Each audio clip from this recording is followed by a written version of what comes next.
Just after the election, 3 days after the election, a right-wing streaming network started airing a 6-part Russian propaganda special attacking the FBI. Now, I say it was a Russian propaganda special because, specifically, it was made by a producer who has made a living making propaganda for the Kremlin. One of the producers, the guy who financed and produced this film, this docuseries, this attack on the FBI, he has been paid by the Kremlin to produce videos that are designed to lure Westerners, including Americans, to leave the West and move to Mother Russia. That project was funded by the Presidential Foundation for Cultural Initiatives, which is a state entity created in the Kremlin by Vladimir Putin in 2021. This guy served on the board of a Russian propaganda outlet that was designed to look like an American news site. It was launched in the months leading up to our 2024 election. It was full of pro-Russia and anti-Ukraine content.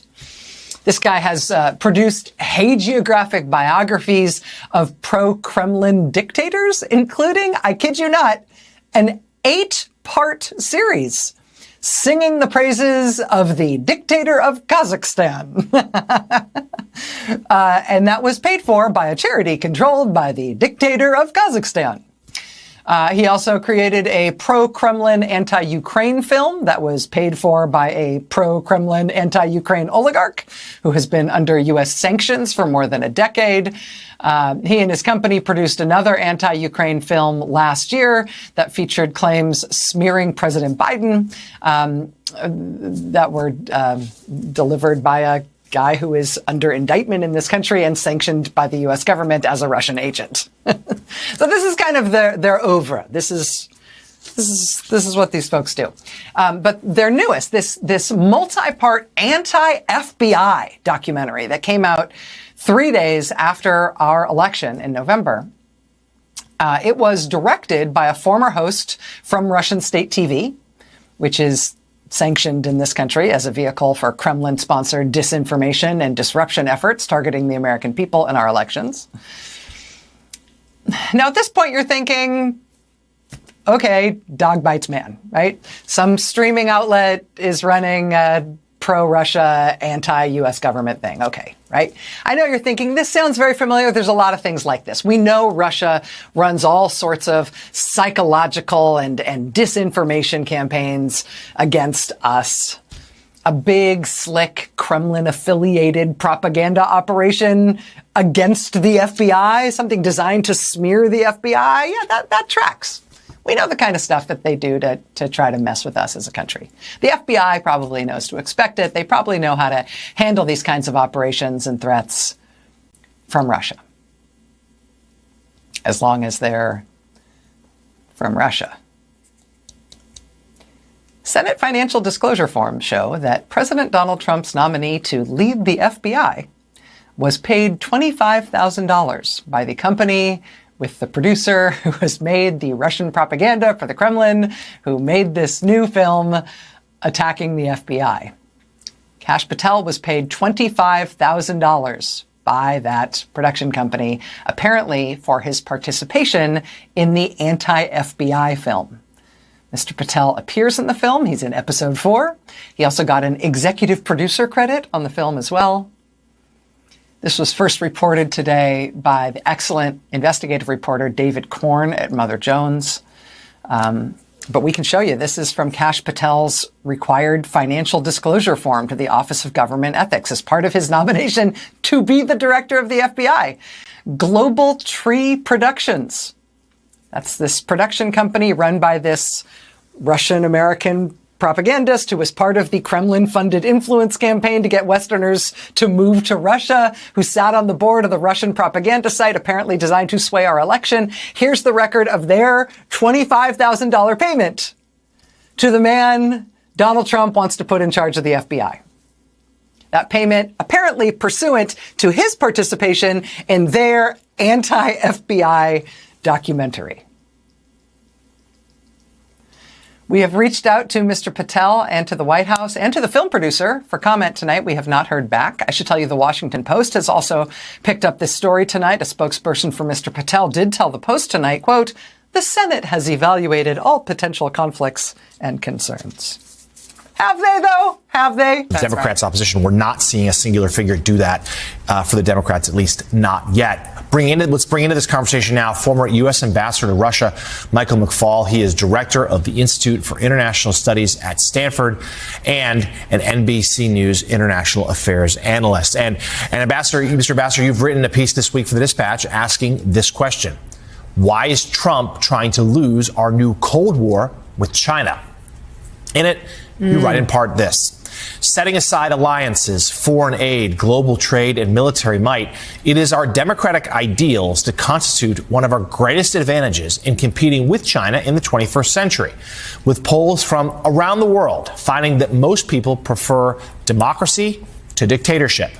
American presidents worked with Congress to create Radio Free Europe, Voice of America, the U.S. Information Agency, the National Endowment for Democracy, and USAID to help us win that ideological struggle.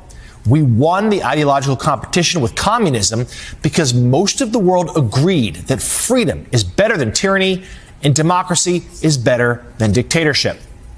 Shutting down American organizations like USAID and NED that support democracy, markets, and the rule of law helps the Chinese and their autocratic allies and hurts our democratic allies and partners. It's that simple. Mr. Ambassador, powerful words. We got when USAID was on the brink of shuttering, we got feedback from Moscow. Dmitry Medvedev, Putin's puppet, previous president, cheered it, said Elon Musk was doing the right thing. Beijing's been a little more restrained in its reaction, but as you argue, they're probably cheering along as well. Of course they are. And thanks for reading that passage. The Trump administration, the first time around, they focused on the China and Russia threat. Their 2017 national security strategy focused specifically on this autocratic threat. Many of their senior officials talked about it. And I presume that then when they came back this second term, that they would be focused like a laser on China as the threat that the United States has to manage over the next decades. And that's why this is just baffling how distracting. And it's not, Jonathan, you said something very important. It's not just distracting and we're reacting to it.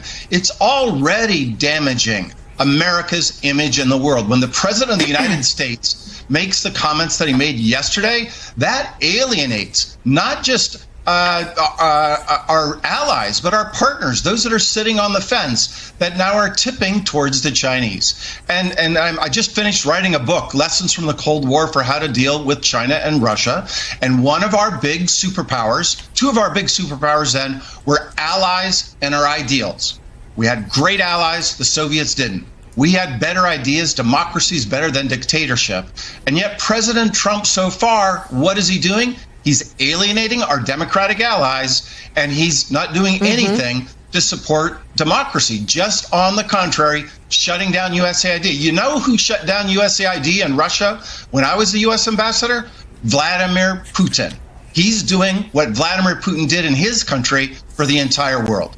We're the country telling small countries, including enclaves like Gaza, they're doing, we're going to move here 2 million people. We're going to round you up against your will, and we're going to move you to wherever we'd like, some comfortable place, he's calling it. It sounds like some Indian trader or something from the Old West, some corrupt official cheating the Indians. I mean, we're not going to take them to some nice place. They want to stay where they are. Your thoughts?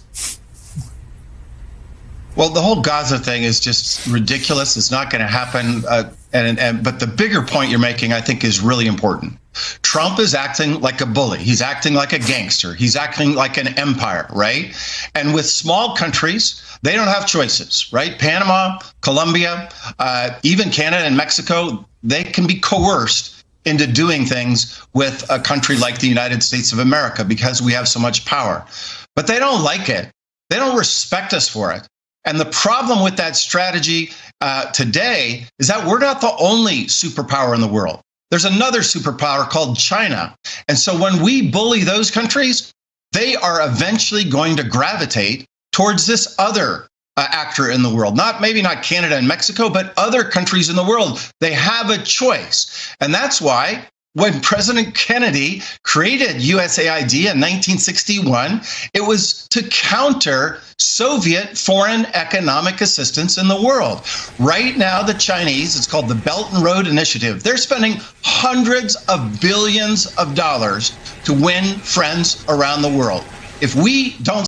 President Trump says he is firing members of Board of Trustees for the John F. Kennedy Center of Programming Arts and naming himself chairman. He also indicated that he would be dictating programming at one of the nation's premier culture institutions, especially declaring that he would end events featuring performers in drag. Trump announcements Friday came as Republican president has bulldozed his way across official Washington during his first week of his second term, trying to shutter federal agencies, freeze spending, and ending diversity, equity, and inclusion initiatives across the government. At my direct